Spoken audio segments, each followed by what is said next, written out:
حضرت اویس کرنی رضی اللہ تعالیٰ عنہ ہیں جی، آپ کو پتہ ہے حضرت اویس کرنی رضی اللہ تعالیٰ عنہ کا کھانا کیا تھا؟ اللہ، وہ کتابوں میں لکھا ہے جو لوگ اپنا بچا کچھا یا خراب ہوا پھینک دیتے تھے نا، پھل سبزیاں، آپ ان کو روڑی سے اٹھا کے تو ان کو پاک کر کے نا، تو جو گلا ہوتا تھا اس کو اتار کے باقی کھایا کرتے تھے۔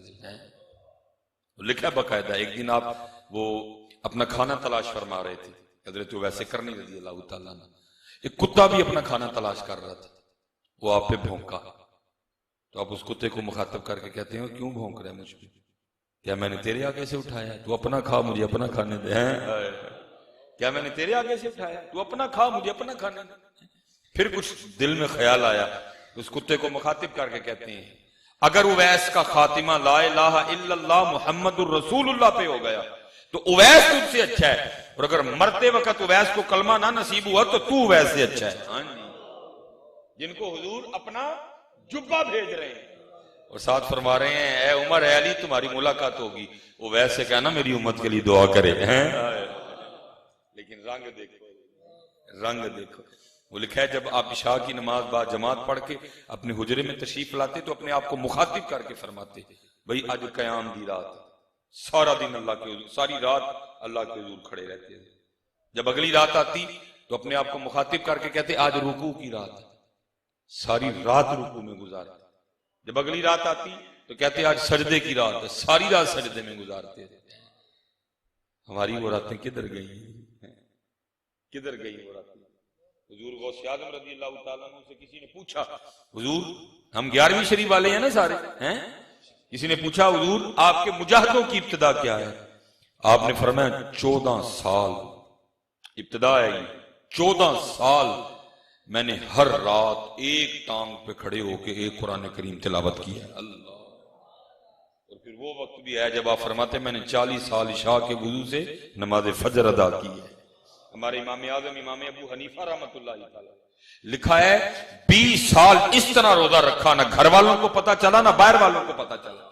جب صبح نماز کی امامت فرما کے درس دے کے گھر تشریف لے جاتے، صبح سحری فرما لیتے چھپ کے آپ، جب گھر جاتے سامنے کھانا رکھا جاتا آپ فرماتے باندھ دو مدرسے لے جاتا ہوں، گول سی بات کرتے، وہ سمجھتے شاید مدرسے کھائیں گے جا کے، مدرسے آ کے شاگردوں کو کہتے کھا لو، وہ سمجھتے شاید گھر سے کھا کے آئے ہیں۔ 20 سال بعد جب آپ کا وصال ہوا تو پھر پتا چلا نہ گھر والوں کو پتا چلا نہ مدرسے والوں کو پتا چلا۔ آج کیا ہمارے پاس رہ گئے؟ کچھ بھی تو نہیں رہا ہے۔ اس لیے محنت اخلاص لے کے آؤ ہیں، اور جتنے بھی جڑی میری کیٹیگری نے چٹیاں والا ان اسی محنت کریے، ان اسی ان بونس دے ہیں لنگ گیا یار عمر، اب ہمارا نہیں، ہماری نہیں سستی بنتی ہے۔ بابا صاحب دیکھو نا کیسی آپ نے اٹھ فریدہ ستیا تیری داڑھی آیا بھول، اللہ فرید ستا کے تم سی فرید سویا کب تھا لیکن آج جی اٹھ فریدہ ستیا تیری داڑھی آیا بھول، اگا آ گیا نیڑے پیچھا رہ گئی دور۔ یہ ایک دن امام حسن بیٹھے تھے، یہ رنگ ہوتے ہیں پاک لوگوں کی مجلس کے۔ اب تو اداب نہیں نہ رہے ہے ساڑھے منڈے نو گلا نہیں، اللہ اداب مجلس یہ ہیں کہ آگے بزرگ بیٹھے ہیں، علماء بیٹھے، مشائخ بیٹھے، پیچھے نوجوان بیٹھے ہیں، تو وہ آگے بزرگ بیٹھے تھے سارے چٹیاں داڑیاں والے، آپ پہلے انہوں نے مخاطب ہوئے، آپ نے فرمایا کسان کھیت تیار کرتا ہے، ہل چلاتا ہے، بیج بوتا ہے، پھر فصل اگتی ہے، وہ پانی دیتا ہے، وہ کھاد ڈالتا ہے، جب فصل تیار ہو جاتی ہے تو پھر وہ کیا کرتا ہے؟ سب جتنے بزرگ تھے نا چٹیاں داڑیاں والے، انہوں نے عرض کی تھی امام صاحب پھر وہ اپنی فصل کو کاٹ لیتے ہیں۔ آپ نے فرمایا بھائی بابیو تسی پکی فصل ہو تیار رہی انہیں کسی ویلے بھی وڈ لینا ہے۔ امام حسن رضی اللہ عنہ آپ نے فرمایا تسی پکی فصل ہو تیار رہی انہیں کسی ویلے بھی وڈ لینا ہے۔ وہ ایک سائڈ پہ نوجوان بیٹھے تھے، پھر آپ ان کی جانب متوجہ ہوئے کہ تیرا نہ کام خراب نہ ہو جائے کہ بھائی پکاں گے پھر کتے بڑے جاواں گے جا۔ آپ نے فرمایا بعض دفعہ کسان ہل چلاتا ہے، کھیت تیار کرتا ہے، بیج بوتا ہے، ایویں چھوٹا چھوٹا سا بھی نکلا ہوتا ہے تو کیا ہوتا ہے؟ ایک طوفان آتا ہے، ایک سیلاب آتا ہے اور وہ کھیت کو پکنے سے پہلے ہی اجاڑ کے رکھ دیتا ہے۔ آپ نے فرمایا تم بھی تیار رہنا، کہیں کسی وقت بھی تقدیر کی گواندی نہ چلے اور تمہیں بھی اکھیڑ کے رکھ دے۔ ہاں جی یہاں بھائی کیا رنگ ہے، کچھ بھی نہیں، یہ وہم ہے ہم سب کو جی، میں آپ کو سچ کہہ رہا ہوں۔ یہ پیچھے نیٹ پہ چلتی رہی ہے خبر، میں تقریباً بیمار رہا ہوں 2 ہفتے، اتنی حضرت جی میری ٹانگیں رہ گئی کہ منو خود پہ ڈر رہا ہے۔ یہ بھی تھی دیکھ سکتے ہیں، گوڈے دی ہڈی میں باہر آ گئی بالکل سارا، ابھی بھی کچھ بھی نہیں۔ تو ظاہر اللہ نے صحت دی کو تھوڑی سی، وہ ایک بندے نے مجھے پوچھا حضرت جی پھر بیمار رہ کے کی سیکھیا ہے؟ میں ہی سیکھیا یار جڑے والے مرضی چاہے واہ کڑ چھڑے پڑ کے، جڑے والے مرضی چاہے واہ کڑ چھڑے پڑ کے، بندہ کھ بھی نہیں ہے، جڑے والے مرضی چاہے واہ کڑ چھڑے کوئی، جڑے والے مرضی حضرت انما امرہ اذا اراد شیئا ان یقول لہ کن فیکون۔ یہ جس کے لیے ہم سمجھتے ہیں کہ جی بظاہر ان کا بڑا زور ہے، کیا؟ علم، حسن، عقل۔ بظاہر ہم یہی سمجھ رہے ہیں نا کہ ہمارے معاشرے میں انہی تینوں کا زور چل رہا ہے۔ وہ میرے بزرگ اس کو حکایت کیا کرتے تھے، آپ فرماتے ہیں کہتے نا کسی جگہ تے علم، عقل تے حسن کٹھے ہو گئے، انہوں دی لڑائی ہو گئی۔ علم نے کیا عقل نوں تے حسن نوں تسی کی ککھ بھی نہیں۔ عقل نے کیا ہویا ذرا دھیان نہ گل کر، میں عقل ہاں۔ حسن نے کیا تسی دوئیں شدائی ہوئے دیو، میں حسن ہاں۔ وہ لڑ پڑے۔ میرے بزرگ فرماتے ہو تو تقدیر پہ لگے، انہیں لڑدیاں ویکھیا تے آ گئی، وجہ پوچھی، سب نے اپنی اپنی، انہیں کیا نہیں گل ہے تسی دوئیں ہن دلیل دیو، میں انہیں فیصلہ کر دینی ہے تہاڈے جو بڑا کیڑا ہے۔ تو میرے مرشد فرماتے ہیں سب سے پہلے علم بولا، علم آکھیا میں سب تو اونچا، میں خبر دیاں پل پل دی۔ ہاں بھائی ٹیکنالوجی ہے، آج علم بتا رہا ہے پہلے ہی، ٹھیک ہے جی یہ لڑکا ہے کہ لڑکی ہے، لیکن یہ نہیں بتا سکتا زندہ آئے گا کہ مردہ آئے گا۔ حدیں حضرت جی، اس نے ہر چیز کے لیے حد مقرر کر دی ہے۔ یہ بتائے گا کہ پیٹ میں لڑکا ہے کہ لڑکی ہے، لیکن یہ نہیں بتائے گا کہ سانپ لگے گا کہ بار چپڑاسی لگے گا، یہ نہیں بتائے گا۔ علم آکھیا میں سب تو اونچا، میں خبر دیاں پل پل دی، تقدیر اسی۔ پھر عقل بولی، عقل آکھیا میں سب تو اونچی، میں وچ کچہریاں لڑ دی، تقدیر پھر اسی۔ پھر حسن دی واری آئی، حسن آکھیا میں سب تو اونچا، میں سب تو اونچا۔ حسن آکھیا میں، ہاں اور واقعی ہے، وہ آپ نے دیکھا نہیں تھا وہ پیچھے جی، وہ جناب ہماری کتنی بڑی وزارت ہے، اور حسن نے کس طرح ٹانگ مار کے اس کا دروازہ کھولا تھا، یاد ہے نا؟ چھوٹی جگہ نہیں تھی وہ حضرت جی، وزارت خارجہ ہیں، اور حسن نے کس طرح دروازہ کھولا تھا اس کا۔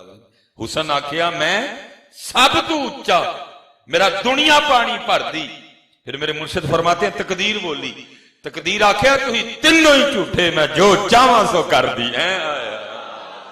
تقدیر آکھیا تو ہی تینوں ہی جھوٹے، میں جو چاہواں سو۔ ہاں جب تقدیر آتی ہے تو علم ختم، جب تقدیر آتی ہے عقل ختم، جب تقدیر آتی ہے میں نے بڑی بڑی سونیوں کو رلتے دیکھا ہے۔ اس لیے میاں جی وہ اسی پہ میں بات کو ختم کروں گا۔ وارث شاہ صاحب نے کہا تھا جاندی ڈاڈے آگے نہیں پیش اڑیا، انہوں نے سمجھ آ گئی نا گل دی، سانوں نہیں آن ڈئی دی۔ وارث شاہ فرماتے ہیں جاندی ڈاڈے آگے نہیں پیش اڑیا، چٹ لف کے ٹائم لگا لئی۔ ہاں میاں لف جا جا، اج لفیں گا مول پینا ہی، باقی لمحہ تو انہیں تینوں پا لینا، پاویں تو جو مرضی ہے میاں۔ ہاں حضرت جب آنا ہے تو لمحہ پا لینا انہوں نے، تو جو مرضی ہے، تو ککھ بھی نہیں ہے۔ میں حضرت اس دن ہم وہ گئے ہوئے تھے، یہ ہمارا اس سائڈ کا نا ٹور تھا، تو میں نے جناب وہ بلند و بالا عمارتیں دیکھی، کیٹو جناب ہیں نانگا پربت، میں واہ مالکا تو کتا شانہ والا مالک ہے، تو کیٹو نو ہی نت پائی ہے، تو ماؤنٹ ایورسٹ نو ہی نت پائی، تو نانگا پربت نو ہی، ہاں دردی نت پائی جی، علم نجعل الارض مہادا، انہیں نت پائی ہے۔ وہ کہتا ہے، اور یہ دعوت ہے، اللہ قرآن میں خود کہتا ہے، دیکھو علم نجعل الارض مہادا، وہ 30واں پارہ ہے۔ چلو ابھی شاید آیا مبارکہ نکل گئی دین سے، والجبال، نہیں حضرت جی وہ ہے، اس میں اللہ کہتے ہیں، نہیں حضرت، اونٹ کو بھی دیکھو، کیا نام، افلا ينظرون الى الابل كيف خلقت والى الجبال كيف نصبت والى الارض كيف سطحت. ہاں جی میں حیران رہ گیا. میں سلیمان تو کی ہوئے دیکھ کڈا بڑا پہاڑ ہے. ہم کراچی گئے, پیچھے ہمارا ٹور تھا, ہم سمندر پہ گئے.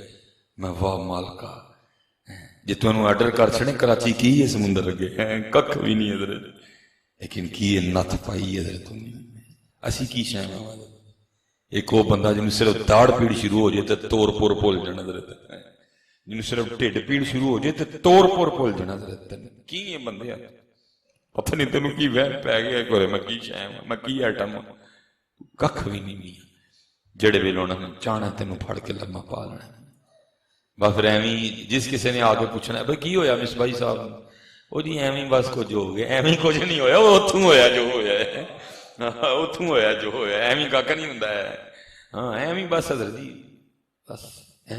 اس لیے حضرت جی ماشاءاللہ نکاح کا موقع ہے اور اس بات کی خوشی ہے کہ بچے نے ماشاءاللہ اللہ کے گھر میں یہ سلسلہ شروع کیا ہے. میں دعا گوں کہ تا حیات یہ برکتیں اس کے ساتھ ساتھ چلیں, وہ چلتی بھی ہیں. ہاں چلتی بھی ہیں. یہ حضرت جی آپ دیکھ رہے ہیں نا, بس آخری بات میں گفتگو ختم, کس طرح طلاق کی شرح بڑھ رہی ہے. کیوں؟ ہم ابتدائی بے برکتی کے ساتھ کرتے ہیں. یہ تفسیر میں لکھا ہوا ہے جب نارے نمرود جل گئی نا, اب آگ تو وہ جلا بیٹھے, اب پھینکے کس طرح اس میں, وہ آگ اتنی بڑی تھی. اب مسئلہ یہ تھا کہ ابراہیم علیہ السلام کو اس آگ میں پھینکے کس طرح, کیونکہ شیطان نے تو دیکھا تھا, اس نے وہ منجنیق بھی دیکھی تھی جس کے ذریعے جہنمیوں کو جہنم میں پھینکا جائے گا. منجنیق ٹھیک ہے جی, اس نے دیکھی تھی. اسی وقت مجسم ہو کے آیا, اس نے ان کو منجنیق بنانے کی نا ترکیب بتا دی ہے. اب ہوتا کیا ہے, وہ رسی ہوتی ہے جس کو پکڑ کے, یہ سمجھو غلیل ٹائپ ہی ہے, وہ رسی کھینچتے ہیں, جب اس رسی کو چھوڑیں گے اوپر وہ لگی ہوتی ہے ایسے, اس میں جو چیز ہوگی وہ آگے جا کے تھرو کرے گی. اب انہوں نے حضرت ابراہیم علیہ السلام کو نا منجنیق میں رکھ دیا. اب وہ رسی کھینچیں, جب چھوڑیں تو چھوڑی نہ جائے. کیوں؟ کیونکہ آ کے اللہ کے نوری فرشتوں نے وہ رسی پکڑ لی تھی. وہ رسی ان سے چھوٹے ہی نہ, کیونکہ فرشتوں نے رسی پکڑی ہوئی تھی. اب شیطان تو دیکھ رہا تھا, وہ پھر مجسم ہو گیا, اور انہوں نے کہا اس طرح کرو کہ منجنیق کے قریب نہ چند بے پردہ بیبیاں لا کے کھڑی کرو. وہ جب چند بے پردہ بیبیاں لائی گئی نا تو فرشتے چھوڑ کے چلے گئے, اور ابراہیم علیہ السلام جہاں منجنیق میں گرے. اب مفسرین کہتے ہیں بھائی اللہ کے نبی ابراہیم موجود ہوں, وہاں اگر ننگے سر والی بیبیاں آ جائیں تو فرشتے وہاں سے چلے جاتے ہیں.